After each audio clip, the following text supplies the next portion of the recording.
ગુજરાતમાં મેઘરાજાએ હાથતાળી આપી છે। શ્રાવણ માસ પૂરો થવા આવ્યો છતાં વરસાદની ઘટ વર્તાઈ રહી છે। બીજી બાજુ ભૂગર્ભ જળના સ્તર ઊંડા ઉતરી રહ્યા છે અને ખેતરમાં રહેલા કૂવામાં પાણી ખૂટી જતા હવે ખેડૂતને માથે ચિંતાના વાદળો ઘેરાઈ ગયા છે। મેઘરાજાએ આપી હાથતાળી, કૂવાઓમાં ખૂટી પડ્યું પાણી। ભૂગર્ભ જળની પણ દયનીય સ્થિતિ, તાતને માથે ઘેરાયા ચિંતાના વાદળો। શરૂઆતમાં ધમધોકાર વરસેલો મેહુલિયો પાછળથી દગો દેવા લાગ્યો હોય તેમ લાગી રહ્યું છે। માત્ર એક મહિનામાં સૌરાષ્ટ્ર, કચ્છ અને દક્ષિણ ગુજરાતને જળ તરબોળ કરીને મેહુલિયો એવી જગ્યાએ છુપાયો કે હવે શોધે પણ જળતો નથી। 4 માસના ચોમાસામાં માત્ર 1 માસ જેટલી વરસીને ગાયબ થયેલી કાળી વાદળડીને પગલે હવે ગુજરાતમાં વરસાદની ઘટ વર્તાવા લાગી છે, જેનાથી ખેડૂતને માથે ચિંતાના વાદળો ઘેરાયા છે। ગુજરાતમાં આજે પણ વરસાદની ઘટ વર્તાઈ રહી છે। કચ્છમાં અત્યાર સુધીમાં 88.49%, સૌરાષ્ટ્રમાં 80.45%, દક્ષિણ ગુજરાતમાં 86.63%, ઉત્તર ગુજરાતમાં 54.15% અને પૂર્વ મધ્યમાં 56.52% જેટલો જ વરસાદ નોંધાયો છે। એટલે કે સમગ્ર ગુજરાતમાં અત્યાર સુધીમાં સરેરાશ ફક્ત 72.52% જેટલો જ વરસાદ નોંધાયો છે। એક તરફ ગુજરાતમાં વરસાદની ઘટ છે, ત્યારે બીજી તરફ ગુજરાતમાં ભૂગર્ભ જળના તળ ઊંડા જઈ રહ્યા છે, જેને પગલે ખેડૂતો ચિંતામાં મુકાયા છે। ગુજરાતમાં હાલ પાણીનો જેટલો પણ જથ્થો છે તેમાંથી ભૂગર્ભ જળનો 58% જેટલો ઉપયોગ થાય છે, જ્યારે ભૂતળ એટલે કે તળાવ, નદી અને સરોવરના પાણીનો 42% ઉપયોગ થાય છે। ગુજરાતમાં હાલ ભૂગર્ભ જળથી 20 લાખ હેક્ટર જમીનમાં સિંચાઈ થાય છે, જ્યારે ભૂતળ જળથી 18 લાખ હેક્ટર જમીનમાં સિંચાઈ થાય છે। ઉલ્લેખનીય છે કે ગુજરાત મોટા ભાગે ભૂગર્ભ જળ પર આધાર રાખે છે, છતાં પણ હાલમાં મધ્ય અને દક્ષિણ ગુજરાતમાં 6355 મિલિયન ઘન મીટર ભૂગર્ભ જળનો જથ્થો છે। ઉત્તર ગુજરાતમાં 4242 મિલિયન ઘન મીટર અને સૌરાષ્ટ્રમાં 6123 મિલિયન ઘન મીટર ભૂગર્ભ જળનો જથ્થો છે,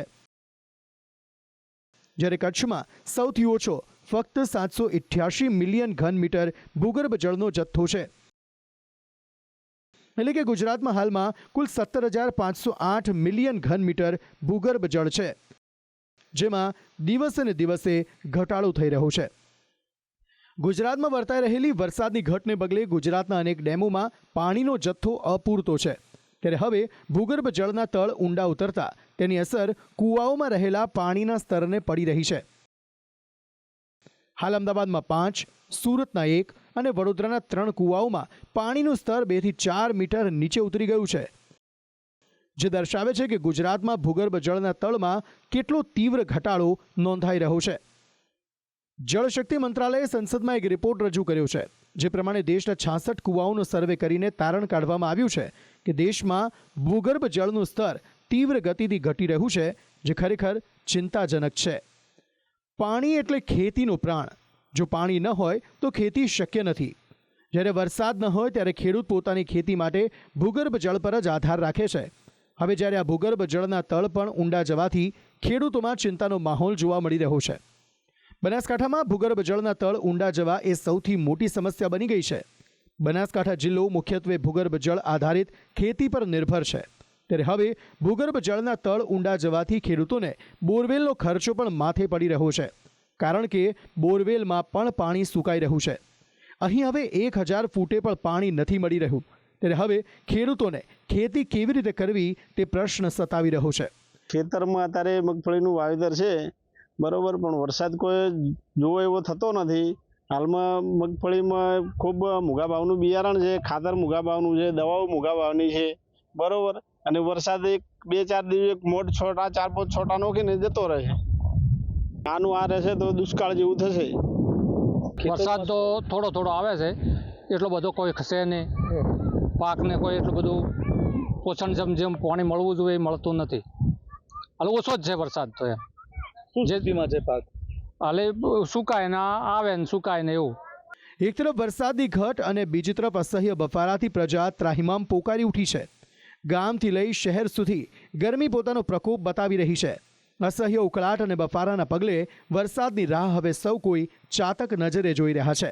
ગુજરાતમાં ચોમાસાની જમાવટ બાદ ફરી એકવાર શ્રાવણ મહિનામાં ચોમાસાને મોન્સૂન બ્રેક વાગી છે અને આ જ કારણથી ખેડૂતોમાં ચિંતાના વાદળો ઘેરાયેલા છે. મોન્સૂન બ્રેક વાગતાની સાથે જ રાજ્યમાં ગરમી તેમજ બફારાનું પ્રમાણ પણ વધ્યું છે. મહત્વનું છે કે મહત્તમ તાપમાન રાજ્યના અલગ અલગ જિલ્લાઓમાં 35થી 36 ડિગ્રી થઈ જાય છે, જેના કારણે શહેરીજનો ગરમીથી ત્રાહિમામ પોકારી રહ્યા છે. જોકે હવામાનના નિષ્ણાતો માની રહ્યા છે કે ગરમી અને બફારાનું પ્રમાણ વધવું એ ગુજરાત માટે સારું છે, કારણ કે જેમ જેમ બફારો વધશે તેમ તેમ બફારો છે તે વરસાદને ગુજરાત તરફ ખેંચી લાવશે અને આ જ કારણથી હવે એવી આશા સેવાઈ રહી છે કે જેમ બફારો ગુજરાતમાં વધી રહ્યો છે તેમ આગામી 24 ઓગસ્ટ બાદ રાજ્યમાં ભારે વરસાદના એંધાણ વર્તાઈ રહ્યા છે, કારણ કે જે સિસ્ટમ નબળી પડી હતી તે 24 ઓગસ્ટ બાદ ફરી એકવાર સક્રિય થશે અને આ સિસ્ટમના કારણે ઉત્તર ગુજરાત, મધ્ય ગુજરાત, દક્ષિણ ગુજરાત તેમજ સૌરાષ્ટ્રને સારો વરસાદ મળે તેવી આગાહી હવામાન વિભાગના નિષ્ણાતો કરી રહ્યા છે.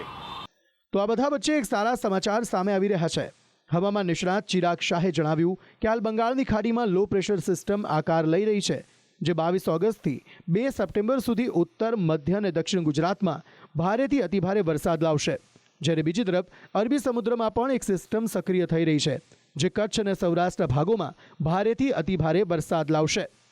બીજા સારા સમાચાર બી એ કહું છું કે આવનારા દિવસોની અંદર લગભગ અત્યારે હાલના અમારા અનુમાન પ્રમાણે એવું કહેવાય કે પશ્ચિમની બંગાળનું જે લો પ્રેશર ક્રિએટ થયું છે એ લો પ્રેશર આગળ વધીને મધ્યપ્રદેશ સુધી આવશે અને એ મધ્યપ્રદેશથી થઈને આપણા ગુજરાતના ઉત્તર ગુજરાત, મધ્યપ્રદેશ, દક્ષિણ ગુજરાતની અંદર એ તે તરફ વળશે. ત્યારે આપણા ગુજરાતમાં લગભગ 22થી 24 ઓગસ્ટથી લઈને 2 સપ્ટેમ્બર સુધીમાં આપણને ભારેથી અતિભારે વરસાદ જોવા મળશે. તે ઉપરાંત આરબ સમુદ્રની અંદર પણ બીજી જે સિસ્ટમ જે લો પડી ગઈ એ પણ સક્રિય થવાની પૂરેપૂરી સંભાવના છે અને એ સિસ્ટમના કારણે પણ આપણે સૌરાષ્ટ્રના દરિયાકાંઠાના તમામ વિસ્તારમાં ભારેથી અતિભારે વરસાદ જોવાની સંભાવના પૂરેપૂરી જોવા મળશે. કાળી વાદળડીની હાથ તાળીથી જગતના તાતને માથે હાથ મૂકીને રોવાનો વારો આવ્યો છે. જે વરસાદના ભરોસે ખેડૂતો મોંઘાદાર બિયારણ અને ખાતર લાવીને વાવેતર કરે છે, તે વરસાદ હવે દગાખોર નીકળ્યો. જો વરસાદ પડે તો ઊંડા ગયેલા ભૂગર્ભ જળના તળ પણ ઊંચા આવે અને ખેડૂતને પણ ફાયદો થાય એમ છે. હવે તો ખેડૂતના માથે ઘેરાયેલા ચિંતાના વાદળો કાળી વાદળડીના વરસ્યા પછી જ દૂર થશે. બ્યુરો રિપોર્ટ, સંદેશ ન્યૂઝ.